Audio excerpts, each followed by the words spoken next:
Muito bom dia, boa tarde, boa noite para você que está assistindo a mais um episódio do nosso Giro da Semana do podcast Futebol da Paraíba.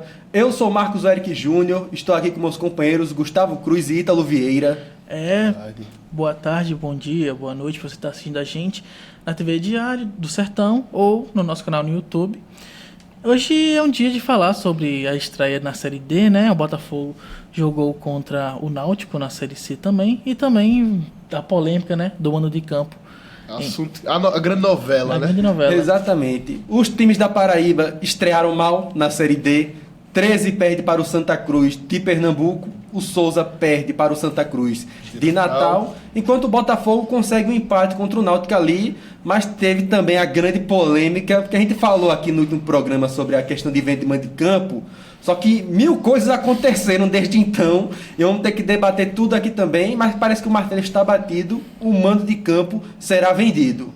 Isso tudo você confere depois da nossa vinheta.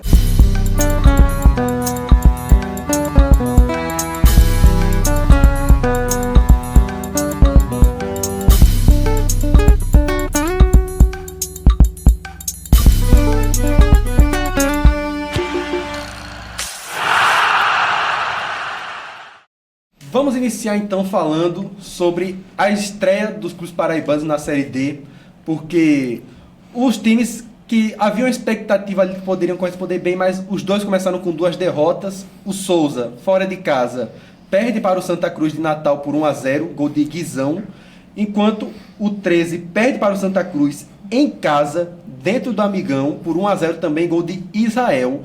Já é um grande baque para o futebol paraibano nesse início de Série D. Queria saber a opinião de vocês sobre. Começando por falar do Souza, né? Para a gente seguir a ordem cronológica. O Souza, apesar de ser o Santa Cruz de Natal, né? O jogo não foi em Natal, foi em Goianinha, né? Que é uma cidade do interior do Rio Grande do Norte, no estádio Nazarenão. E o Souza começou muito bem o jogo, né? O Souza começou atacando, teve chance, teve bola na trave com o Diego Ceará. Mas o Souza não conseguiu converter esse ataque, né, esse poderio ofensivo que tem em gols. Enquanto isso, o Santa Cruz mais recuado inicialmente, por estar jogando em casa, no final do primeiro tempo começou a se lançar mais. Entre o início do segundo tempo, final do primeiro tempo, o jogo deu uma equilibrada e depois no final do jogo o Santa Cruz que comandou as ações do jogo, Santa Cruz de Natal, né? Para contextualizar que os dois times da Série D jogaram contra Santa Cruz.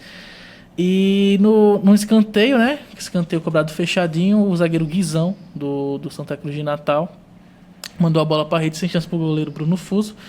O Souza começou a Série D com o pé esquerdo, né? Não foi uma boa estreia.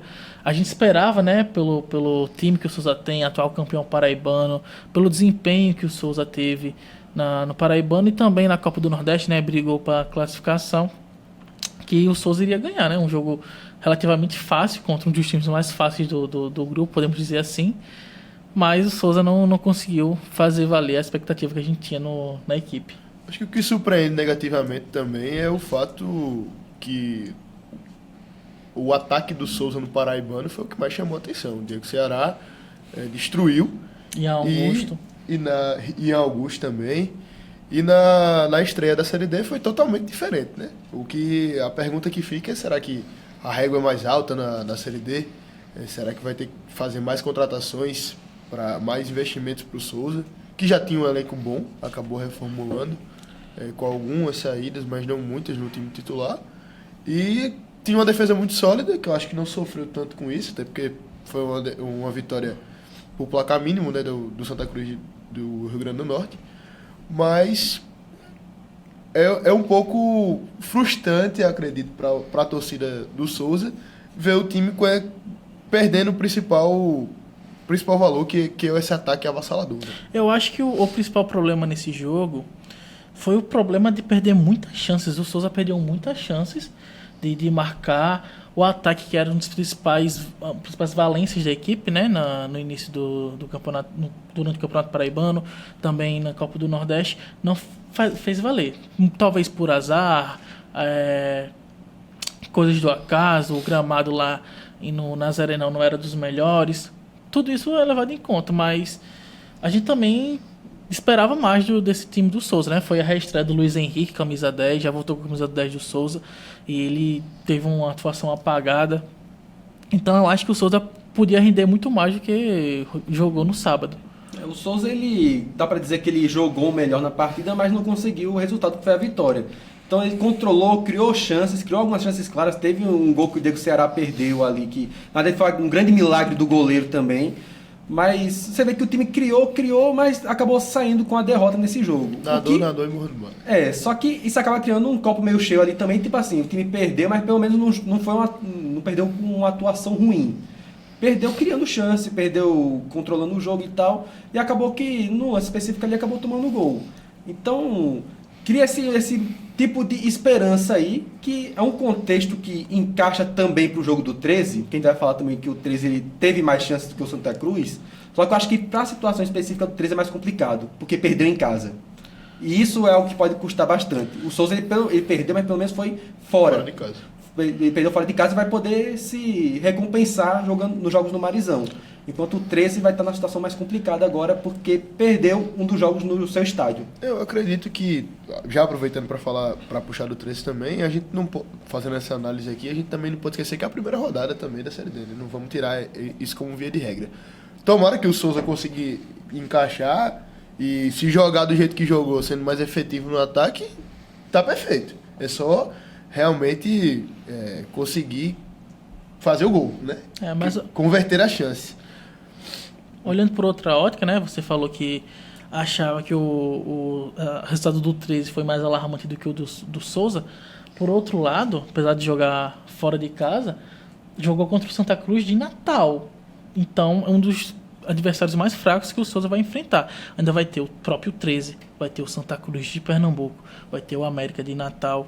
Então, vai ter o Ferroviário, que já enfrentou na Copa do Nordeste, né? Então, querendo ou não, o Santa Cruz de Natal, o Central de Caruaru, são os adversários mais fracos que o Souza vai ter nessa primeira fase. Se o Souza não conseguiu vencer o Santa Cruz de Natal lá no Nazarenão, já é preocupante, pensando na sequência. Lógico, a gente vai falar do 13 mais pra frente, mas eu acho que o 13 Santa Cruz foi um jogo muito equilibrado. São duas equipes que são fortes candidatos a passar de fase, o que não é a mesma coisa do Santa Cruz de Natal contra o Souza. O Souza tem uma equipe muito mais qualificada que o Santa Cruz de Natal e acabou perdendo para uma equipe inferior. Então eu acho que já é para abrir o olho. Sim, só que eu acho que o grupo ele é bastante equilibrado, assim. Então essa questão do fator casa e fator fora de casa é o que vai influenciar bastante lá na frente. O Souza, ele perdeu agora, só que a gente tem que lembrar também que é tudo o início do campeonato para as duas equipes. Exatamente, é o que eu ia falar. São 14 rodadas no total, essa foi apenas a primeira. Então, se você analisar por uma ótica, ainda está muito cedo para tudo. Só que o caso do Souza, ele ainda vai ter mais jogos dentro do Marizão, que a gente sabe que o Souza é muito forte dentro do Marizão. Enquanto o 13, que também é muito forte dentro do Estádio Amigão, perdeu um dos seus jogos lá, na sua fortaleza, digamos assim. Eu não acho que é preocupante agora. Ainda é a primeira rodada. O Souza tem um time bom. A torcida confia no time que já é campeão paraibano, então tem uma confiança. Já teve um retrospecto bom no campeonato estadual. Diferente da situação do 13, né? Que está no centenário. Se correndo o risco de perder o calendário, de ficar sem calendário para o ano que vem. Então. E também não acho que a torcida do 13 deve se desesperar agora. Eu acho que é frustrante, principalmente para a torcida do Souza, não conseguir ganhar de um adversário mais fácil, realmente eu concordo, mas não acredito que é para preocupar ainda não, Ítalo. Eu acho que dá para ter calma ainda, está no começo, tá muito cedo para se preocupar. A preocupação em si é porque a gente pensar na ótica, é um grupo difícil, é um grupo equilibrado. Querendo ou não perder ponto contra o Santa Cruz de Natal, pode custar caro mais pra frente, porque ainda vai ter América, ainda vai ter Santa Cruz lá no Arruda, vai ter o 13 no Amigão, então eu acho que a preocupação em si é pensando mais a longo prazo. Lógico que é a primeira rodada, mas o Souza, a equipe que o Souza tem, campeão paraibano, avassalador no campeonato, primeira fase com o paraibano, fez uma boa campanha nas suas limitações na Copa do Nordeste. Eu acho que o Souza deveria se impor e ter ganho do Santa Cruz lá em Goiânia no sábado. Mas, faltou lógico, converter chance, né? faltou converter chances. Não foi uma atuação totalmente ruim do Souza. Por Só isso tem que que eu- melhorar a pontaria. Por isso que eu acho que é mais frustrante do que é preocupante. E acho que o Souza, a partir da próxima rodada, pode até ser um problema de ritmo, de tudo, vai vir com força total para essa Série D. E, como eu falei, né, se jogar da mesma forma, convertendo os lances, tá perfeito. Mas se continuar desperdiçando chance assim, a Série D é cruel, né? E eu tava falando sobre essa questão, só que acho que a segunda rodada também vai ser bastante definidora nesse sentido. Porque se você for olhar os próximos jogos, o 13 ele enfrenta o América de Natal, lá na Arena das Dunas, enquanto o Souza recebe o Central de Caruaru no Marizão. Então a gente vai ter um cenário para saber, assim, realmente o time tá mal mesmo, ou então vai conseguir jogar melhor, porque se o Souza eu acredito que ele é favorito contra o Central de Caruaru no Marizão. Sim. Só que se ele perde pontos de novo, já vai acender um sinal de alerta ali na equipe do Souza. Enquanto o 13, mesmo sendo um jogo mais complicado, se ele perder pontos contra o América, já vai ser também um segundo jogo que ele perde pontos consecutivos. Ou seja, vai ser algo bastante definidor essa segunda rodada, acredito eu. É o jogo entre Souza e Central do Caruaru. Eu acho que o Souza agora tem que fazer tudo para vencer. Como eu falei, Eu acho que é obrigação. é obrigação. São Com os todo dois, respeito, são assim, Caruaru. os dois times mais frágeis, né, do grupo. O Santa Cruz de Natal e o Central do Caruaru. Posso estar esquecendo de algum outro clube, mas Pode ter que ressaltar também que o Central de Caruaru venceu o primeiro jogo contra o Ferroviário, Sim, né? sim. Assim, eu diria que o Souza ainda é favorito, porque o Central realmente ele não vem de um momento tão bom do Campeonato Pernambucano, mas não é também um jogo Não é possível, marmelada. A assim. gente também tem que ver o elenco e o retrospecto do Souza. A gente perdeu um jogo contra o Santa Cruz de Natal. Na minha opinião, o Souza jogou melhor. Mas o time do Souza Não, por isso que entra como favorito, claramente. é favorito. Não tem o que fazer. Mas futebol é jogado, né? o Souza trouxe reforços, né? O Luiz Henrique que estreou, Emerson Baixo também voltou pro Souza e estreou também. Boas contratações. Só que, por incrível que pareça, não conseguiu vencer o Santa Cruz de Natal lá no Nazaré, não, apesar das chances criadas. Eu acho que são dois reforços que chegam para somar ao Souza, né? O Luiz Henrique, o mago, né? O mágico, como a torcida do Souza chamava, e o Emerson Bastos, que teve uma passagem pelo Alto Sport na Série B do ano passado, também já tinha passado pelo Souza antes, e agora volta pro Souza, a tendência é que brigue por essa posição no time titular. E esse jogo do 13 contra o América de Natal também é um jogo que você pensa sempre muito complicado, né? O enfrentar o América de Natal lá na Arena das Dunas. E realmente, se você for olhar o time do América, ele acabou de ser campeão potiguar. Ou seja, ele não vem como bobeira, mas ele já vem de um tropeço também da primeira rodada contra o Horizonte. Então também vai ser um jogo também muito definidor para as duas equipes, acredito eu. E o 13 ele tem que mostrar sua força ali e dizer, ó, eu vim aqui realmente para brigar, porque se perder pontos de novo vai se complicar bastante.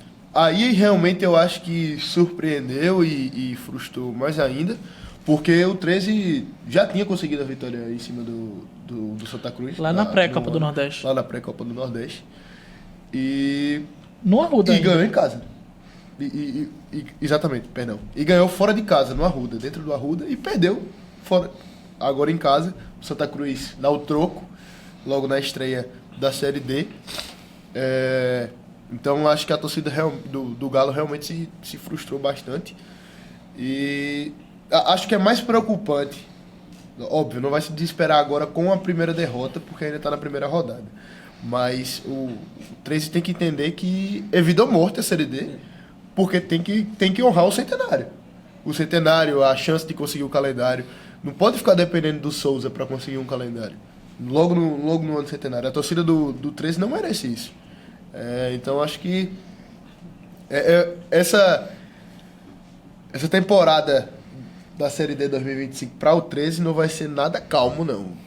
Vai ser bem tenso. E esse E jogo esse começo não ajuda muito, não. Esse jogo é a mesma coisa do Souza. O time dos 13 ele jogou melhor, ele criou mais chances, mas ainda assim perdeu o jogo, porque desperdiçou muita oportunidade, não conseguiu botar a bola para dentro do gol, e isso acabou custando esse resultado. E é a mesma coisa, o torcedor pode olhar pela ótica que pelo menos o time não perdeu jogando mal, Só que ainda assim você perder uma oportunidade de pontuar em casa é algo que pode te custar lá na frente. Mesmo que o time melhore o desempenho, isso pode custar para o 13 lá na frente. Porque é um grupo muito difícil, um grupo muito equilibrado, tem muito time forte.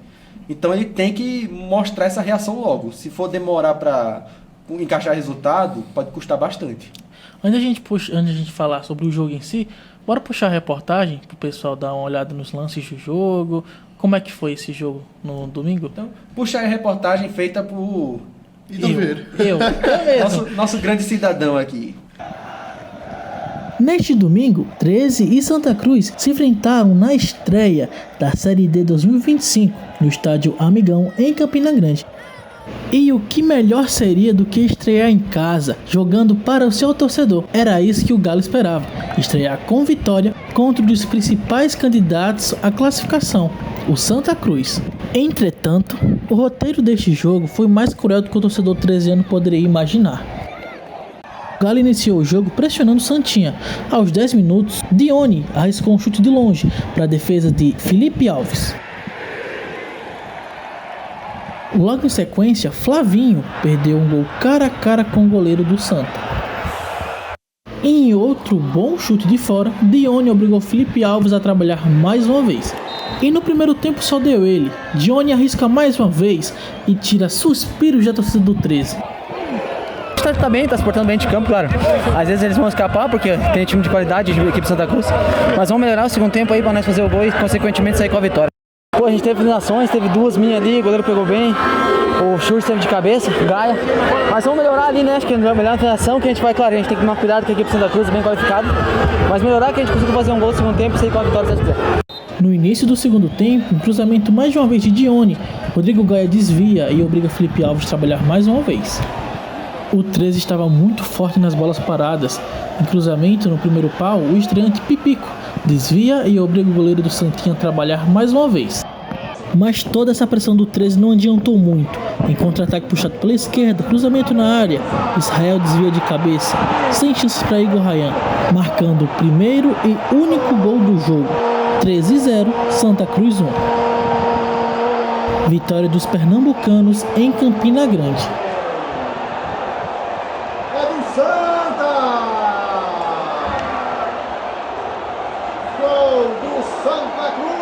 E na estreia do Galo na Série D, o 13 foi derrotado pelo Santa Cruz, pelo placar mínimo de 1-0. O gol do Santa foi marcado por Israel de cabeça, aos 40 minutos do segundo tempo.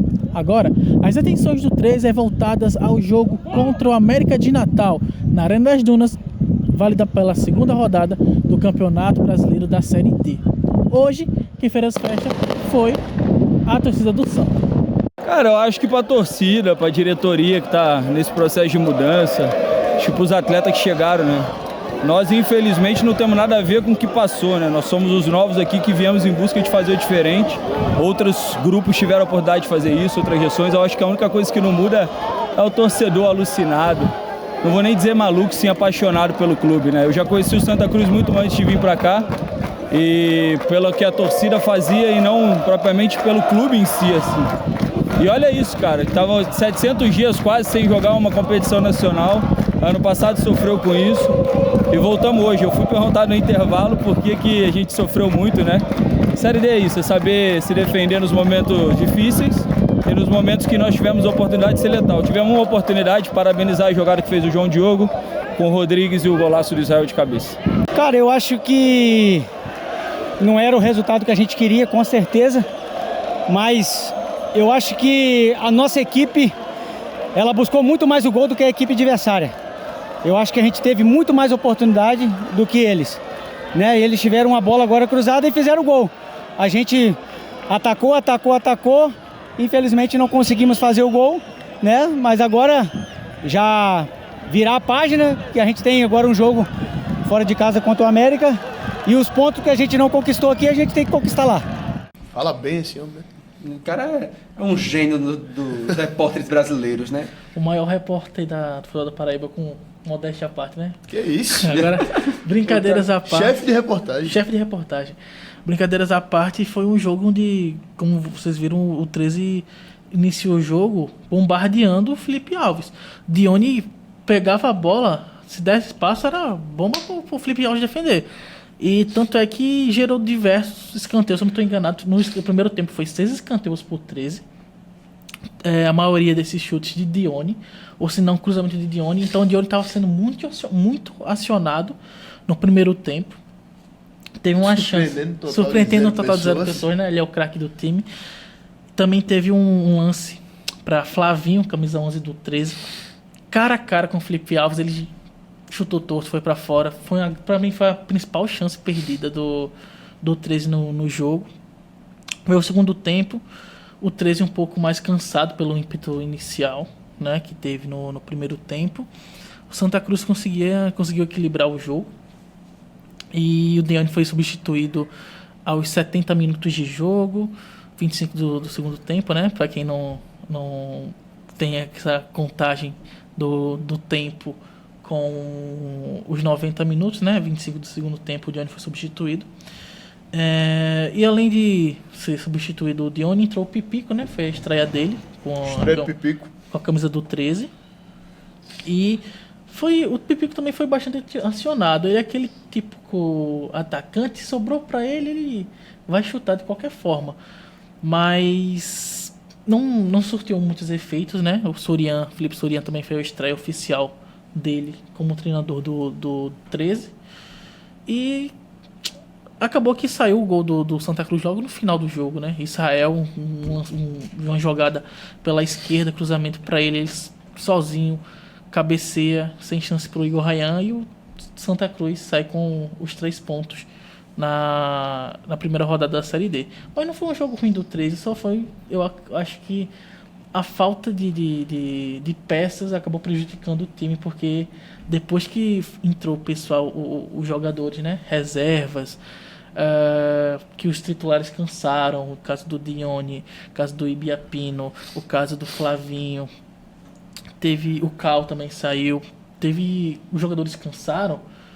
Quando entrou os reservas, né, acabou que não foram boas mexidas, e acabou que o Santa Cruz teve um domínio no jogo. O 13 até tentou, né, o empate no finalzinho, teve um escanteio que Pipico mete no primeiro pau de cabeça, o Felipe Alves faz uma defesa incrível, mas não deu. O Santa Cruz saiu com os 3 pontos no Amigão. Eu acho assim que faltava chegar um cara, talvez Pipico ajude nisso, de tentar dividir essa responsabilidade com o Dione ali. Acho que pesa muito. Acho que até isso que a gente falou brincando, surpreendendo um total de 0 pessoas. Particularmente, eu acredito que isso tem que mudar. Não dá para o time ficar refém sempre de Dione. Não desmerecendo ele é um ótimo jogador. Mas não dá para ficar com a dependência extrema dele. Eu acredito, se fosse eu no lugar de Sorian, assim, não sou técnico, né? Mas eu tentaria colocar exatamente Pipico e Dione para jogar juntos, pelo menos um pouco de tempo. Não sei se Dione sentiu alguma coisa, mas eu achava importante ali. Não gostei das mudanças dele na estreia, embora foi a estreia dele, mas eu não gostei das mudanças.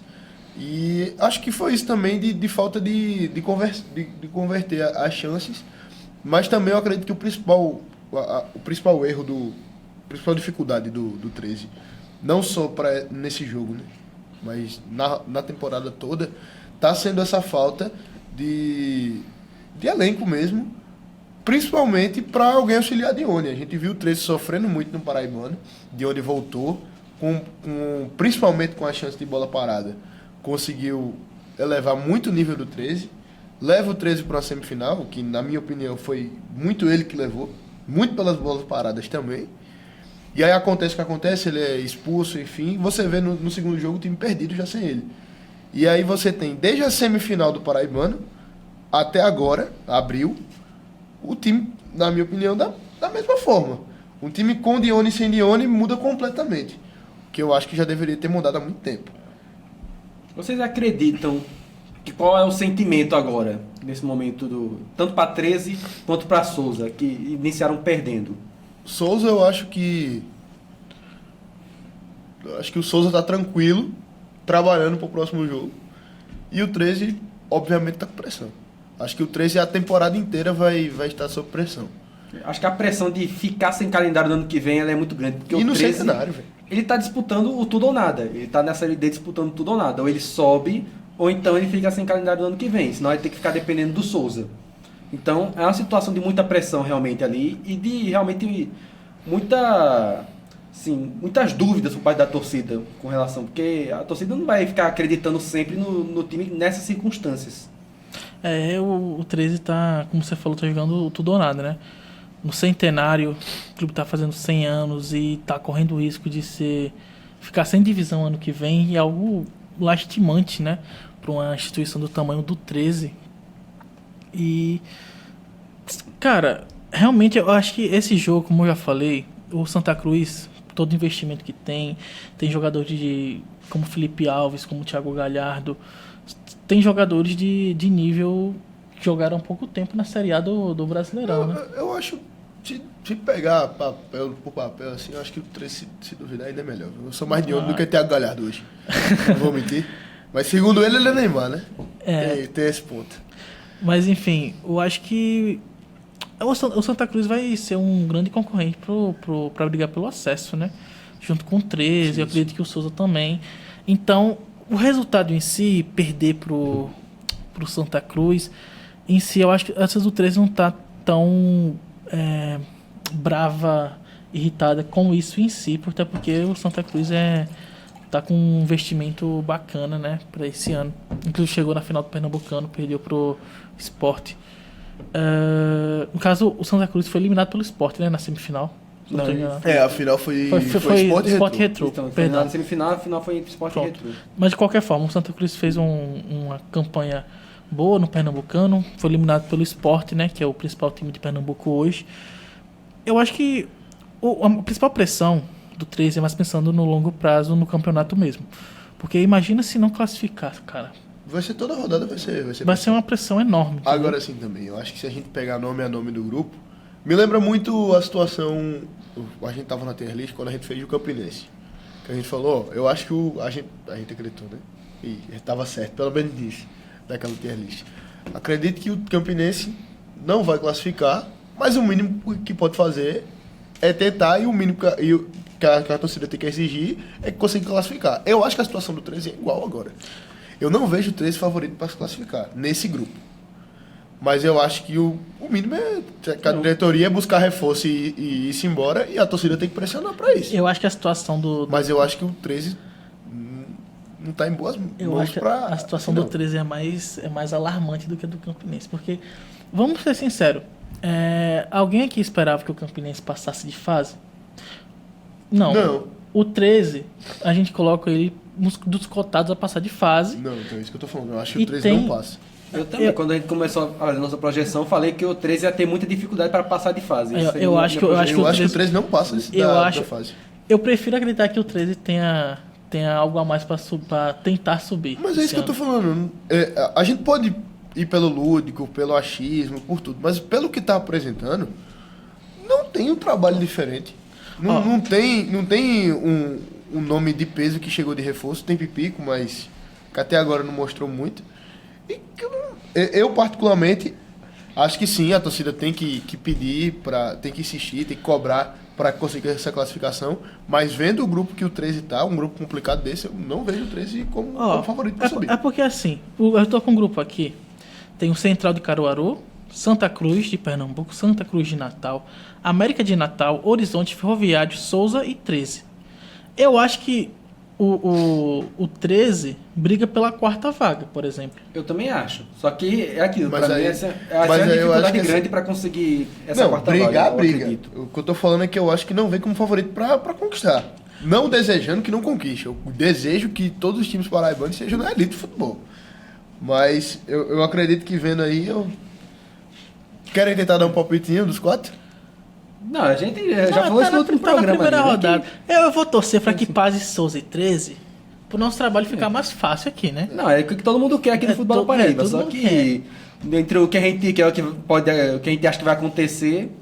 Eu acho que tem um conflito ali de expectativa e realidade.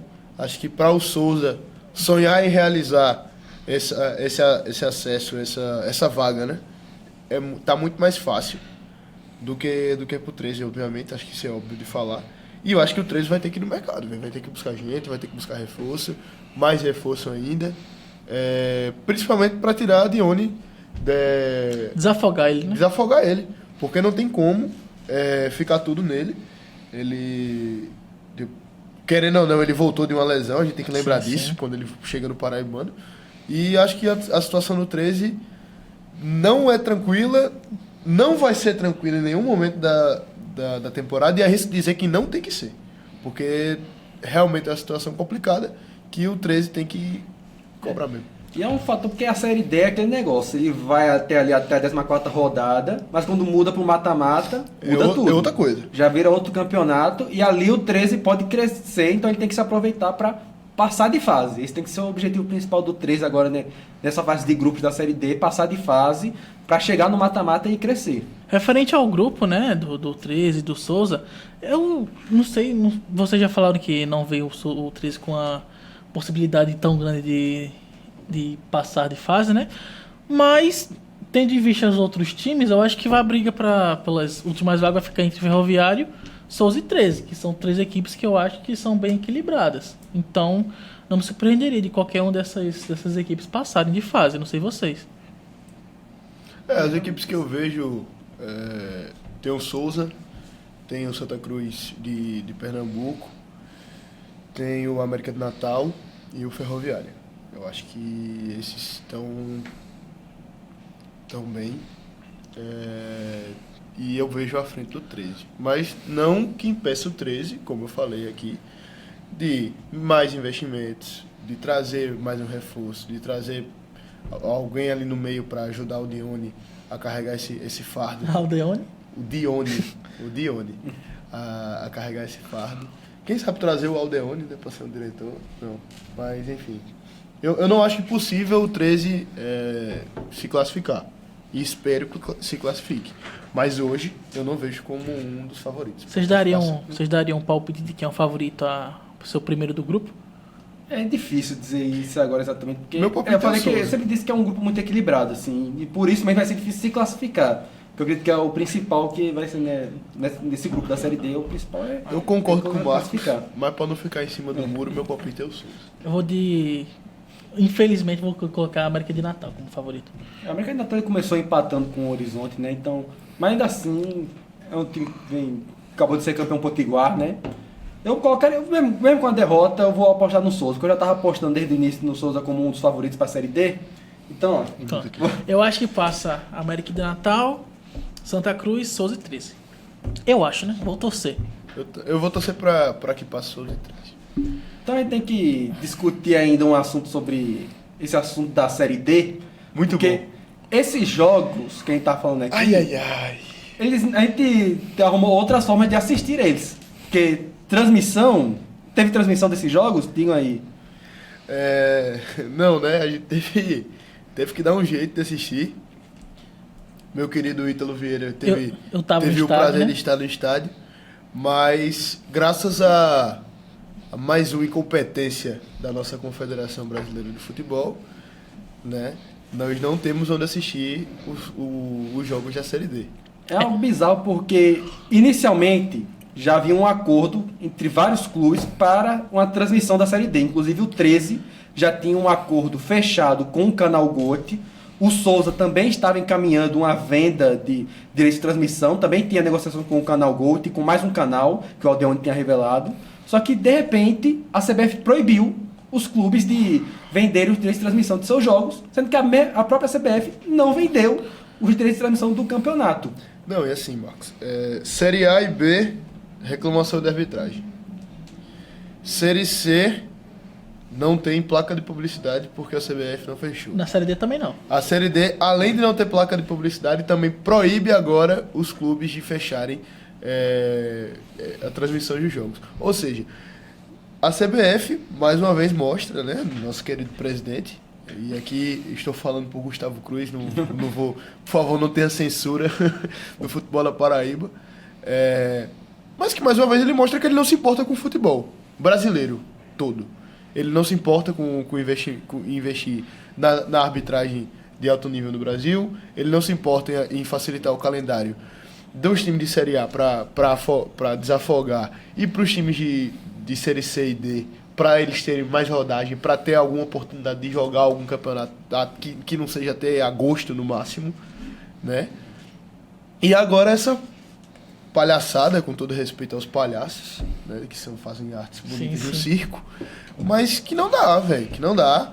E aí a gente vê quais são as prioridades dos investimentos da nossa Confederação Brasileira de Futebol. E é algo que precisa ser dito. Eu acho que no papel que a gente tá aqui, a gente precisa fazer essa crítica. Pô, tem tanta coisa para investir. Você vai aumentar logo o salário dos presidentes da federação. Então, assim, tomara que tenha alguma fala, que eu não acho que vai acontecer, por questões óbvias, da nossa Federação Paraibana de Futebol, que a nossa presidente Michele Ramalho tente conversar alguma coisa. Ela é próxima de Edinaldo, para pelo menos ajudar. Pô, o 13 é um dos maiores times aqui da Paraíba. Os times mais tradicionais da Paraíba. E do Nordeste. E do Nordeste. E vai ficar sem direito de ter uma transmissão. Um time de Série D conseguir uma transmissão ajuda muito. A gente acabou de falar que eu bati muito na tecla que o 13 precisa de reforço. Para ter reforço, precisa ter dinheiro. Aí eu não posso ter uma transmissão. O que é que vai atrapalhar a transmissão? E onde é que vai assistir os times de Série D? Qual é a resposta da CBF? Não tem. E a impressão é que o futebol brasileiro está realmente largado às traças. Uma confederação que não se importa nada com o nosso futebol e que isso reflete muito mais nas divisões inferiores. Sim. A gente vê a Série C e a Série D estão largadas. A falta de placa de publicidade pode parecer uma besteira, mas mostra como esses campeonatos estão largados. A CBF não se importa com esses times. E o fato dela proibir esses times de terem transmissão dos seus jogos mostra que ela não está nem aí. Parece que ela quer mais atrapalhar, parece uma sabotagem. E eu acredito assim, Marcos, eu acho que é bom, a gente, obviamente, aqui a gente fala de futebol da Paraíba, mas obviamente que a gente acompanha o futebol nacional inteiro. Então a gente vê que isso está refletindo também na Série A. Por exemplo, eu acho importante estar chegando lá, porque reflete o problema que aqui a gente já sofre há muito tempo. Há muito tempo. Então, assim, é realmente até cansativo e frustrante ficar tocando nessa tecla o tempo todo, mas é realmente a culpa do futebol brasileiro está assim. A culpa da gente ter times tradicionais como o Campinense jogando até fevereiro. A culpa da gente ter clubes como o 13 sem a boa qualidade financeira comparado a um time pequeno de SAF, do eixo, muito por causa disso. E parece que a CBF quer impulsionar isso mais ainda, que piore. Porque o que menos a CBF, e aí eu não tenho medo nenhum de falar isso, o que menos a CBF se importa hoje em dia é gerenciar futebol. Pode ser qualquer coisa. Agora, futebol, eles não sabem gerenciar e não querem, e não demonstram interesse. Vamos agora mudar de assunto e falar de Campeonato Brasileiro da Série C. Vamos falar do Botafogo, que teve também uma grande polêmica, algumas polêmicas essa semana, mas vamos começar primeiro falando sobre o jogo mesmo de futebol entre Botafogo e Náutico lá nos Aflitos. Um empate em 0-0, o Botafogo começa essa Série C com uma vitória e um empate, está na média ali do que é necessário. Gostaria de saber a opinião de vocês sobre esse jogo.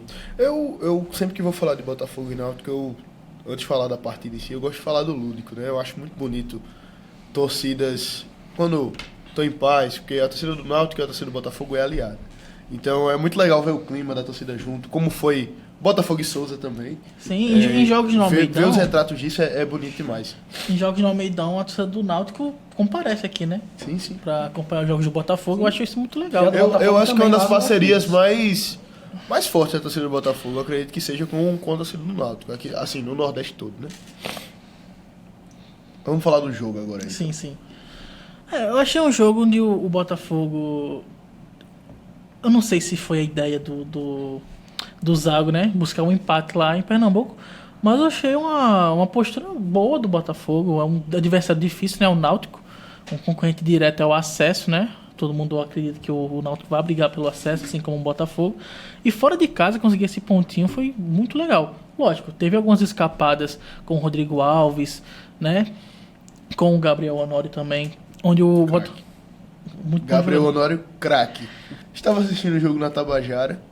E aí eu mandei no grupo, falei, Gabriel Honório é craque. Aí começaram, não sei o que é isso. Tá muito gol cedo. assistente, tá muito cedo. Um gol assistência, é craque. Enfim, o Botafogo teve chances, né, de até abrir o placar. Lógico, o Náutico lá nos aflitos é muito forte. O Náutico teve várias chances. O Michel Fracaro fez uma defesa espetacular, diversas defesas muito difíceis. Se fosse para dizer um craque do jogo, seria o Fracaro. De novo, né? Mas na outra partida eu acho que teve outros jogadores que se destacaram. Que dividiram o protagonismo. Inclusive o Honório, o Dourado, enfim. Foi uma postura do Botafogo, sabe? A postura de quem quer subir tem que ter, né? De entender que o ponto fora de casa é importante na Série C, mas não abrir mão de tentar, né? Abrir o placar, tentar marcar gol, porque 3 pontos é melhor que 1 ponto, né? O que eu tô gostando pelo menos dos 2 jogos que eu vi de Zago, né? Óbvio que o primeiro foi muito organizado por Zé Carlos. É a organização defensiva. Acho muito importante a gente frisar isso. Tem a diferença de um time retranqueiro e um time organizado defensivamente. Sim. Zago é um técnico marcado por ser organizado defensivamente. Tanto que na coletiva que eu estava lá da apresentação dele, eu perguntei sobre a possível utilização de 3 zagueiros. Ele falou que talvez use, mas como tá respeitando como o time estava trabalhando já com 4 defensores, manter. Mas é um time muito organizado defensivamente. No primeiro jogo, que eu não estava aqui, a gente viu isso. O Botafogo não necessariamente foi para cima para amassar, segurou, era sólido na defesa e ia para o contra-ataque. Eu acho que o que muda é mais aproveitar mesmo esses contra-ataques. O Botafogo continuou controlando o jogo com um bom domínio de posse de bola, sólido defensivamente, mas não conseguiu. Acho que já a terceira análise que a gente fala a mesma coisa, também não conseguiu converter a chance. E Michel, perdão. Ótimo goleiro, uma ótima contratação. Acho que o Wallace é bom goleiro, mas ele realmente subiu o nível. Tá dando muita confiança para a torcida do Botafogo e tá garantiu que a primeira vitória, né, fosse sem sofrer gols e garantiu o empate. Goleiro bom nunca é ruim ter 2, né? 2, 3. Sempre bom. Sempre bom ter. O Botafogo, ele teve alguns momentos ali que ele sofreu, já é o segundo jogo que a gente fala isso também, teve momentos que o time sofreu, mas o time, novamente, ele conseguiu resistir e não sofreu gol. É a segunda partida já que o time não sofre gols. O Michael, ele tem uma grande participação nisso, ele tá realmente agarrando muito bem, mas o Botafogo eu vi realmente ele conseguir se manter seguro ali atrás e puxar bem nos contra-ataques. Nesse jogo contra o Náutico especificamente, o time teve algumas boas saídas, só que teve muita tomada de decisão errada ali na frente. Um lance que era para dar um passe, mas acabou dando outro. Um lance que não era para finalizar e finaliza. Esse tipo de coisa que acabou atrapalhando o Botafogo de sair com a vitória. Mas o time poderia ter tranquilamente vencido esse jogo se tivesse melhorado essas tomadas de decisões. Porque o time teve chance para sair com perigo nos contra-ataques. Sendo honesto assim com a nossa audiência, é difícil também a gente fazer uma análise tão profunda na primeira rodada do campeonato. Porque a gente também não pode pesar, tipo, empatou, não presta. Não, óbvio que tá ali esquentando. A da Série C já é a segunda rodada, dá pra gente dar uma comparada, mas ainda tá no começo do campeonato. Mas falando sobre de ser sólido defensivamente, eu acredito que é uma coisa que o time conseguiu voltar a ter com o Zago, que Bussi fazia no começo do trabalho dele e que em determinado momento se perdeu ali. O Botafogo era marcado por ser um time sólido defensivamente até o jogo contra o que foi eliminado na Copa do Brasil, o Motoclube, né? Na Copa do Nordeste. Na Copa do Nordeste. Foi contra o Motoclube. Contra o Motoclube. Até ali era um Botafogo marcado por ser sólido defensivamente. E depois começou a levar gol, atrás de gol, fazia gol, levava gol, fazia gol, levava gol. Começou a ser um time muito desequilibrado no sentido de não se tinha uma sequência tão boa de vitórias assim. Se demorou para o Botafogo manter uma sequência. E Zago, ele me parece constante, principalmente nessa questão da solidez defensiva, que é uma característica dele que a gente já viu no time logo de cara. Eu acho que o Botafogo está jogando melhor futebol com ele, já é perceptível essa mudança. na qualidade mesmo, tá deixando os jogadores mais soltos. O que Rodrigo Alves está com liberdade agora para jogar em velocidade é um absurdo, eu acho que é perfeito. E eu acho que esse é o caminho mesmo, e eu acho que Zago veio para melhorar bastante o time do Botafogo. Muito se fala sobre a fórmula da Série C, da primeira fase da Série C, que é ganhar em casa e empatar fora. E realmente isso é algo muito importante porque o importante mesmo nessa primeira fase da Série C é se classificar. Se classificam 8. O que vale é o quadrangular. Se você for nessa aí de ganhar em casa e empatar fora, você vai conseguir tranquilamente a sua classificação. Mesmo que perca um ou outro jogo ali fora de casa, mas se conseguir vencer a maioria dos jogos em casa e empatar a maioria dos jogos fora e conseguir, quem sabe, uma outra vitória ali, você vai conseguir terminar entre os 8, e esse é o importante do Botafogo. O Botafogo sabe muito bem disso, né? O Botafogo tem a experiência contrária de terminar em primeiro, disparado, e no quadrangular não render.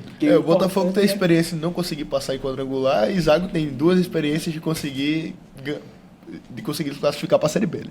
Exatamente. Então, acho que esse é o pensamento mesmo. O que vale é o acesso para o Botafogo. Eu, particularmente, eu acredito nisso. Acho que esse ano ou sobe ou nada. E o discurso de Zago já mostrava bem isso na primeira coletiva. Ele falou que na primeira fase o que vale é se classificar. Depois é foco no quadrangular, que é outro campeonato. É outro campeonato. Ainda mais um empate fora com um time que a gente projeta como um concorrente direto, né?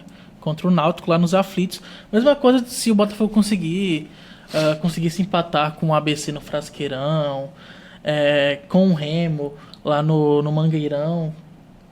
O Remo subiu, no caso, né? O Remo subiu. Mas, Série B. enfim, o Botafogo empatar fora de casa com concorrentes direto é ótimo. É diferente de você jogar contra o Brusque, por exemplo, e você empatar lá, que o Botafogo tem todas as condições de ganhar do Brusque. Mas quando é confronto direto, a tendência é que o Botafogo busque pelo menos um ponto para nessa almejando, né, o acesso. E um ponto que eu queria tocar, Gustavo, que você falou sobre a mudança tática, né, do Zago quando ele chegou no Botafogo em comparação ao Bursi. Quando a gente falava muito que o Henrique Dourado com o João Bursi, ele voltava muito para buscar jogo. Sim. Agora, o Zago está colocando o Gabriel Honório e o Guilherme Santos para serem esses armadores do time do Botafogo. E aí desafoga mais o Dourado, porque o Dourado não tem mais essa... Era essencial isso. Mas também não...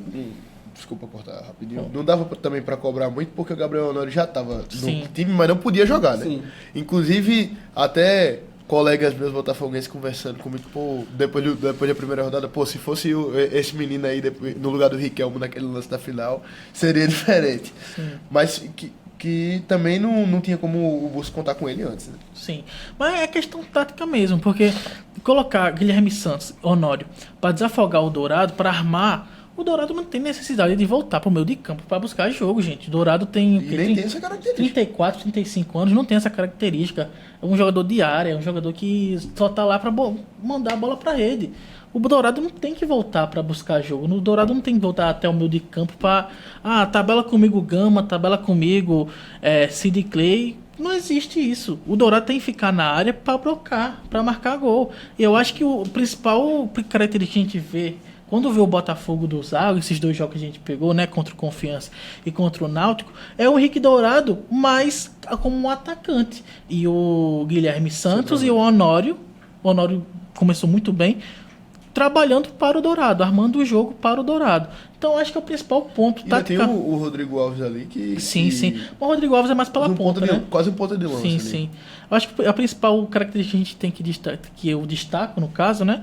É isso. A liberdade que ele deu pro Honório e pro Guilherme Santos armarem um jogo e para desafogar o Dourado, porque o Dourado não é atacante de voltar para marcar o jogo. São jogadores de muita qualidade. Guilherme Santos, o Honório, o Henrique Dourado... São todos jogadores muito bons que podem ter esse diferencial, inclusive no passe, na armação ali de Guilherme Santos e Gabriel Honório, que eles podem encontrar muito bem o Dourado lá na frente. É um potencial muito grande que esse Botafogo tem nesse setor ofensivo. Eu acredito que só para completar aqui, o Botafogo, eu concordo com vocês, se for um jogo contra o Náutico, contra um ABC, um Ponte Preta... Sim, Ponte Preta, Guarani... O Guarani... Cara, que o empate tem que ser comemorado como vitória, e é isso mesmo. Porque eu eu tenho certeza que pra torcida do Botafogo já deu de bater na trave. Sim. Já deu. Com certeza. E esse ano, eu tava comentando, vou soltar aqui no podcast que eu tava comentando nos office, eu particularmente acredito que é realmente um ano do tudo ou nada, mesmo. O Botafogo nunca teve tanto sócio. O Botafogo realmente teve uma mudança. Não, já teve mais, né? Mas não recente, né? Não, recentemente, né? Esse movimento. E com a SAF, com tudo, melhorando a mídia, melhorando a estrutura do clube, cara, se bater na trave de novo, pra galera que já desistiu em 2024, porque teve gente que ainda não voltou. Teve muita gente que saiu em 2024 e ainda tá receoso. Uns voltaram, mas muitos não, porque todo ano acontecia isso. Não vou mais. Enche o Almeidão. Não vou mais, enche o Almeidão. A gente viu no começo de 2025 como tava. A torcida tava receosa mesmo. Então acho que se bater na trave de novo, acho que a torcida botafoguense fica com medo, pelo menos na minha visão, de em 2026 restar pouco apoio, restar pouca fé. Porque a gente também sabe que O sentimento nem com tudo isso, nem com todo esse investimento, essa estrutura vai dar certo. Sabe? é o que a gente fala assim, por exemplo, mal comparando, na verdade.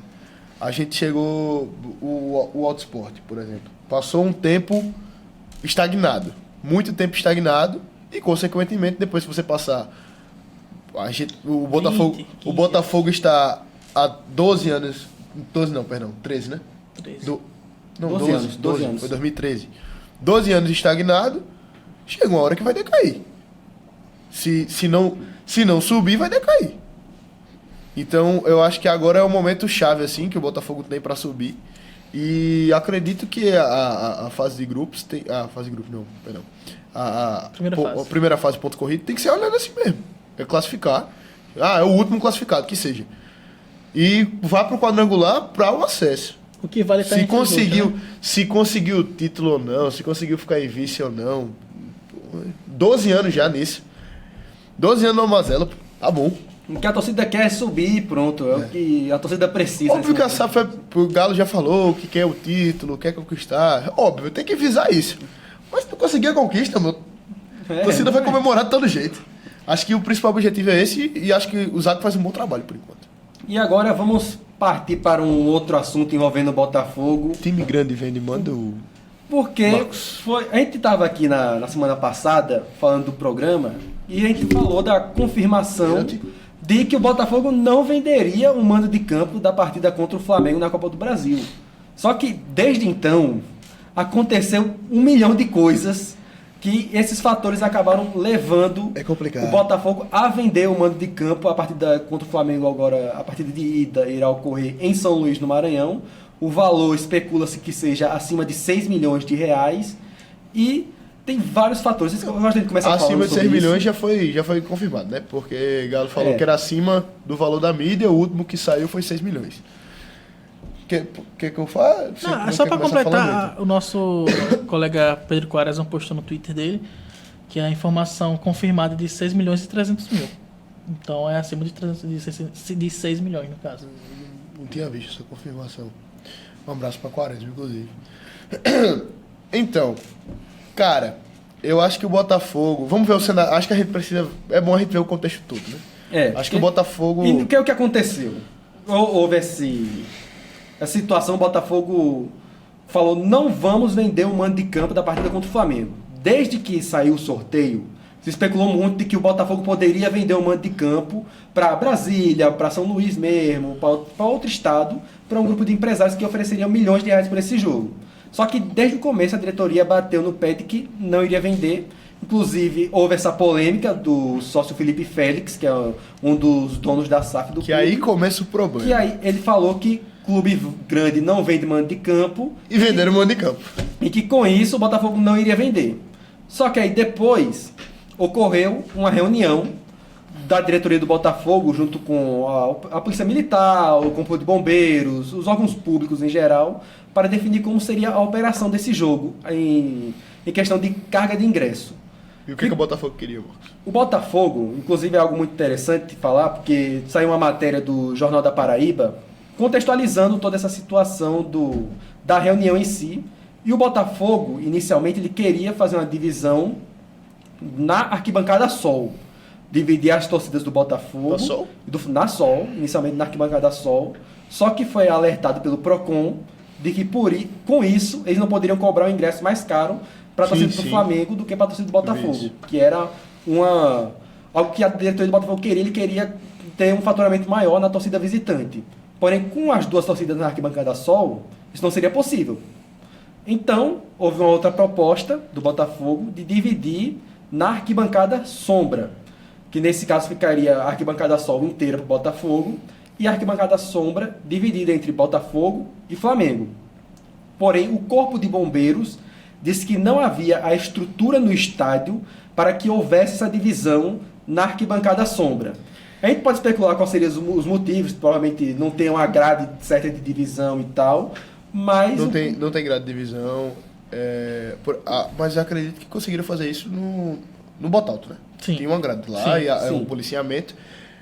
Óbvio que a torcida do Flamengo iria em maior quantidade. Também existe uma jovem flada aqui. Existem organizadas do Existe Flamengo. organizada do Flamengo em João Pessoa. Então, talvez a polícia estivesse pensando nisso para conseguir fazer um bom policiamento, para evitar confusões. Teve rumores de briga, né, entre os organizados. Tem. Eu acho que isso nem vale a pena a gente ficar citando muito. Sim. Mas, pode continuar, Marcos. Enfim, com tudo isso, o Botafogo então recebeu uma contraproposta dos órgãos públicos de fazer a divisão em 60-40, que seria a torcida do Flamengo na arquibancada Sol e a torcida do Botafogo na arquibancada Sombra. E isso foi o que chegou a ser oficializado. O Botafogo publicou, agradeceu à Polícia Militar, ao Corpo de Bombeiros e tudo, e confirmou uma divisão 60-40 com a torcida do Botafogo na arquibancada Sombra e a do Flamengo da arquibancada Sol. Só que isso não foi bem aceito pela torcida. A torcida não gostou, principalmente pelo fator de ter a torcida do Flamengo aparecendo na arquibancada Sol, que é o setor que aparece na televisão, que é o setor mais visto do estádio, é o setor onde está localizado o estacionamento do estádio Almeidão, e com isso gerou uma revolta na torcida do Botafogo, que a partir disso começou a preferir até mesmo que o mando fosse vendido. E foi feito. Que é o que foi feito depois de tudo isso, depois de toda essa polêmica, depois da torcida se manifestar contra. A Rua de Fogo que as organizadas iriam fazer foi cancelada e o Botafogo acabou decidindo então que iria vender o mando de campo. A partida irá ocorrer agora no estádio Castelão, em São Luís, no Maranhão. O que vocês têm mais a comentar sobre isso? Bom, vamos lá.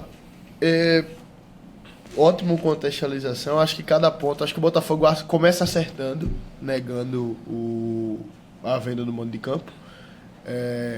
E aí tem a fala, né?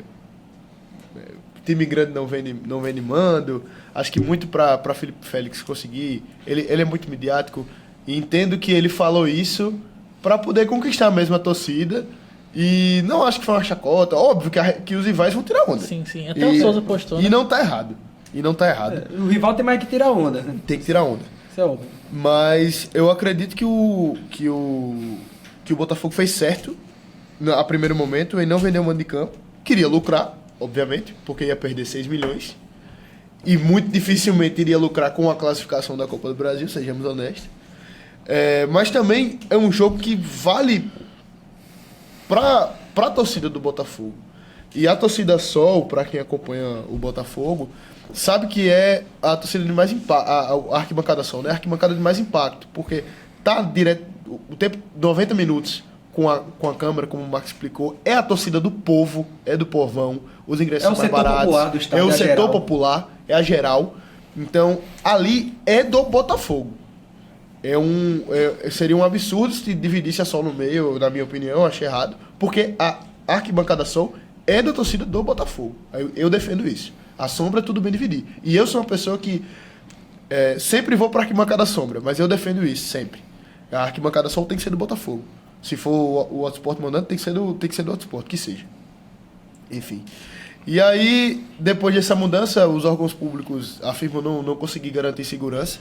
Eu também não entendi muito bem como é que jogando a torcida do Flamengo para a arquibancada Sol ia conseguir garantir segurança, porque você juntar toda a torcida do Botafogo em um lado, não sei se... a torcida do Flamengo do outro lado, sabendo que as duas principais torcidas organizadas do Botafogo iriam querer ressignificar o canto deles, pô, pra quem não vai em jogo, acredito que não é a questão da nossa audiência, sabe como é que funciona o pré-jogo. Cada um fica do seu lado da arquibancada. Você tirar isso do torcedor, acho que ia causar muita revolta e não sei se a polícia ia conseguir garantir segurança, não. Porque muitas vezes, com todo respeito à polícia militar, mas muitas vezes a polícia militar não consegue garantir nem separado. Imagina unificado em um lugar. E seria um desrespeito com a torcida do Botafogo. Tudo isso que eu falei, eu já expliquei aqui, que foi de uma reportagem, a matéria do Jornal da Paraíba. E nesse caso não é especificado se seria realmente dividido meio a meio a arquibancada Sol, ou seria apenas realmente a torcida do Flamengo ficar ali na visitante, que tem o setor destinado a visitante com as grades tudo lá. Isso não é especificado, mas o que se sabe é que seria exatamente a primeira proposta do Botafogo era torcida do Flamengo dividida na arquibancada Sol. E eu acredito que depois desse furdúncio todo, apesar da piada que vai ficar, obviamente, de time grande não vende manda, tudo, o Botafogo fez a decisão correta. Tinha que vender mesmo manda, depois de tudo. Acho que o Botafogo acertou, a SAF acertou. Acho que, apesar da piada, a intenção de Felipe Félix foi sim boa. Você percebe que ele realmente se importava com o clube. E eu vejo a SAF realmente, até teve protesto, tudo, picharam. E a própria torcida apoiou a SAF depois disso, que tinha que vender mesmo. Os órgãos públicos não facilitaram, o Botafogo tentou, não conseguiu. Não ia conseguir lucrar, porque ainda tinha um problema com o Procon pelo preço dos ingressos. Provavelmente a torcida do Flamengo não ia tanto. E corria risco até de ter infiltrado, o que seria outro problema para a segurança pública. Então acho que fez certo em vender. Vai lucrar agora 6 milhões e 300, segundo nosso amigo Pedro Quaresma. E vai conseguir um bom investimento aí para a Série C, né? Eu tenho uma opinião diferente de Gustavo, que, cara, eu vi muitos torcedores do Botafogo, inclusive o Matheus Montenegro, um torcedor pelo mundo, fez um vídeo explicando, né, o porquê que a torcida do Botafogo estava tão animada para esse jogo, porquê que não queriam vender o mando. E eu realmente concordo com ele. O Botafogo tinha chances nulas de passar. Tem chances nulas de passar contra o Flamengo, mas a representatividade, né, a festa que a torcida alvinegra da Estrela Vermelha podia fazer no Almeidão, porque, vamos ser sinceros, nessa fase da Copa do Brasil, o jogo mais comentado até agora foi o Botafogo e Flamengo. Muito por conta dessa questão do mando de campo, do Botafogo bater o pé que não ia vender e tudo mais. Teve muitos elogios de outras torcidas, do Nordeste, do Brasil afora também, do posicionamento inicial do Botafogo. Só que acabou vendendo. Eu entendo que o Botafogo vai querer vender, porque, enfim, teve toda a questão do policiamento. Mas eu acho que o torcedor do Botafogo estava empolgado para fazer essa festa para o Brasil inteiro ver, fica um pouco decepcionado. Não, mas aí eu vou... Vamos argumentar aqui. Óbvio que não é uma briga, né? Mas, enfim. Não faz sentido você dizer que vai trazer o jogo para uma festa botafoguense e deixar 90 minutos uma câmera na torcida do Flamengo. As próprias torcidas do Botafogo cancelaram a Rua de Fogo e falaram, melhor vender o campo, mano. Porque iria se dar valor à torcida de fora. A torcida do Botafogo, com essa exigência e com o acordo que foi feito com os órgãos públicos, não ia ser valorizada. Acho que por isso que foi mudado. E por isso que eu falei que, na minha opinião, a SAF estava correta.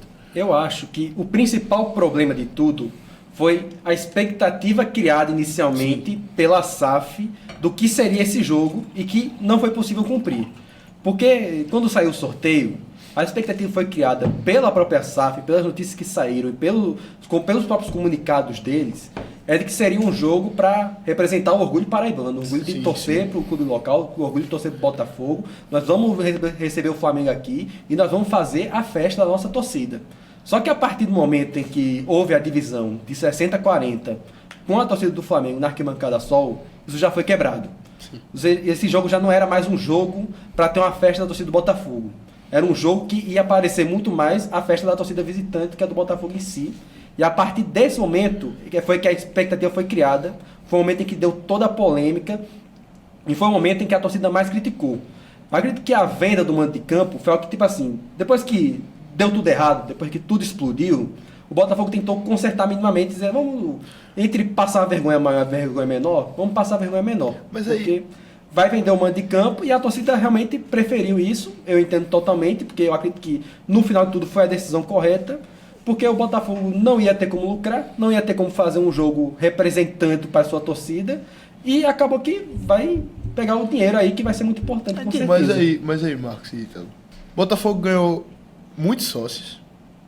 Botafogo vai para uma partida que todo mundo sabe que o Botafogo vai perder. Vamos ser honestos aqui. A chance é nula do Botafogo ganhar.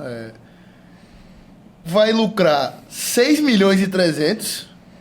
Ganhou sócio para a torcida e ainda no final saiu com a torcida apoiando a SAF. Sim, então acho que o saldo é positivo. Então, com certeza, assim, depois 6 milhões e 300 reais depois positivamente. que tudo deu errado, a SAF tentou arrumar uma forma de consertar isso. Mas aí deu muito certo. Na incoerência, né? Mas tudo dá errado na tua vida, tu com 6 milhões na conta, tu tá triste? Com certeza. meu filho. Então, mas... Nem aqui eu tava mais. E com mais 2 mil pessoas te dando 30 reais mensalmente. Meu amigo. Rapaz! Não, é porque o plano inicial do Botafogo não era esse. Não era esse, só que acabou que teve que adotar esse por todo o contexto da situação. A intenção inicial era fazer um jogo para valorizar a torcida, acabou que as circunstâncias não permitiram. As circunstâncias se valorizou financeiramente o clube. E aí eu acho que errado não deu. Eu quero complementar para apontar como esse jogo e toda a circunstância em volta dele mostra como a Paraíba não está pronta para receber um jogo deste porte. A Paraíba se mostrou despreparada para receber um jogo de futebol deste tamanho. Porque o jogo, eles não conseguiram achar uma forma de dividir corretamente e alocar da forma correta. Dividir o estádio. As torcidas dos times. Eles não conseguiram encontrar a melhor forma de fazer isso, que agradasse a todo mundo, e acabou que o jogo não vai acontecer aqui por conta disso. Eu acho que pelo lado financeiro, como vocês falaram, não teve coisa melhor que o Botafogo do que vender o mando de campo. Do que ter subido o sócio. Mais de 1.000 pessoas viraram sócios, cerca de 800 foi para mais de 2.000. Então, financeiramente, foi ótimo. Mas pensando pelo lado do novo slogan do Botafogo, né, a campanha, orgulho de ser Paraíba. Teria algo mais incrível para alavancar essa campanha do que um jogo entre Flamengo e Botafogo da Paraíba, no Almeidão, com a faixa linda da torcida? Eu acho que a principal intenção, quando eles não quereram vender, era justamente por causa disso. Por causa da força que a SAF quer mostrar, a força da torcida paraibana, torcida do Botafogo da Paraíba. Então, inicialmente, a impressão que dava era isso. O Botafogo não ia vender por conta de resgatar essas raízes. Fortalecer, né, essa paixão do torcedor paraibano com o Botafogo da Paraíba. E acabou que no final, meio que acabou vendendo para São Luís do Maranhão o jogo, sabe? O único ponto negativo que eu tenho referente a toda essa história é isso. Porque a cada dia que passa, um relato no meu bairro onde eu moro, indo para a faculdade, indo aqui para o estúdio, cada vez mais eu vejo camisas do Belo, sabe? Então tá aumentando essa cultura de torcer pro time daqui, sabe? Não só aqui, mas em Campina Grande, várias camisas do 13, do Campinense, sabe? Até a do Alto Esporte, eu vejo alguns senhores usando. Lógico, a geração mais nova é mais difícil, mas... Enfim. Então, aos poucos tá mudando, né? Essa... Pênalti. Enfim, acontece nas melhores emissoras. Eu acho que tá começando a criar essa cultura de torcer pro time local. E eu acho que esse jogo iria ser um divisor de água para muito torcedor que às vezes torce para Flamengo e Botafogo da Paraíba. Tem até o meu amigo Jonatas, um abraço para ele, deve estar assistindo, que ele, por criação do pai, ele cresceu torcendo pro Flamengo, e quando ele veio aqui para João Pessoa, ele se apaixonou pelo Botafogo. E nesse jogo ele estava muito animado para ir, para torcer pro Botafogo, para mostrar pro Brasil inteiro a força do Botafogo da Paraíba e do torcedor pessoense em si. Eu acho que vender esse jogo por São Luís do Maranhão, por qualquer que seja o motivo, foi uma quebra de expectativa muito grande pensando por esse lado. Mas lógico, financeiramente foi ótimo o Botafogo. Eu vou discordar porque eu acho que eu concordo com tudo que você disse, Apenas na questão da circunstância. A partir do momento que o Botafogo ia ter... O Flamengo ia ter 90 minutos da torcida dele passando na TV, eu acho que é um desrespeito para a torcida do Botafogo. Por isso eu acho que a SAF concordou. Mas eu entendo o que você falou, entendo sua opinião. O Botafogo poderia ter tentado ver outra circunstância para que a torcida do Botafogo ficasse na arquibancada só. Mas tudo bem, já passou. O público não ajuda. Já passou, então é isso. E esse dinheiro aí, mais de 6 milhões de reais, foi dito pelo Alexandre Galo, que seria para adiantar muito investimento que eles já estão fazendo, e também pelo sócio Felipe Félix, que seria utilizado para investir na reforma do CT, que está sendo feita, no hotel que está sendo construído também pelo Botafogo. Então vamos esperar para ver como é que vai ser esse andamento das obras nos próximos meses, porque o Botafogo está investindo muito em estrutura, e vamos ver o quanto que esse adiantamento de dinheiro que vai ser dessa venda do mando de campo vai ajudar isso em breve, né? E digo mais, tem que botar o time reserva para poupar para a Série C. Tem que focar 100% no acesso. Bota o Sub-17. Bota o Sub-17, deixa o menino ter rodagem. Já fez o dinheiro, né? Já tá com 100 milhões no bolso, pai. Vou querer jogar pra quê? Não, assim, porque logo antes vai ter o jogo contra o ABC no Almeidão. E com certeza o jogo contra o ABC é mais importante, assim, porque, obviamente, se o Botafogo passa do Flamengo, ia ser um dos maiores jogos da história do futebol paraibano, da história do clube, mas a gente sabe quais são as chances disso acontecer. Improvável. A gente sabe quais são as chances. Mas o Central Córdoba venceu o Flamengo. Por que o Belo não?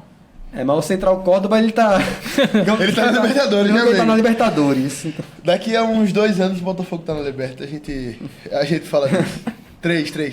Então, gostaria de agradecer a todo mundo que esteve aqui assistindo conosco. Gostaria de agradecer ao meu amigo Gustavo Cruz, meu amigo Ítalo Vieira. Sou Marcos Eric Júnior. Gostaria de pedir para que você seguisse o Futebol da Paraíba em todas as redes sociais. Está aparecendo aqui na tela. Se inscreva em nosso canal no YouTube, deixa a curtida. Comentário, compartilha. Tudo, manda no grupo aí. E até a próxima semana. Valeu. Valeu.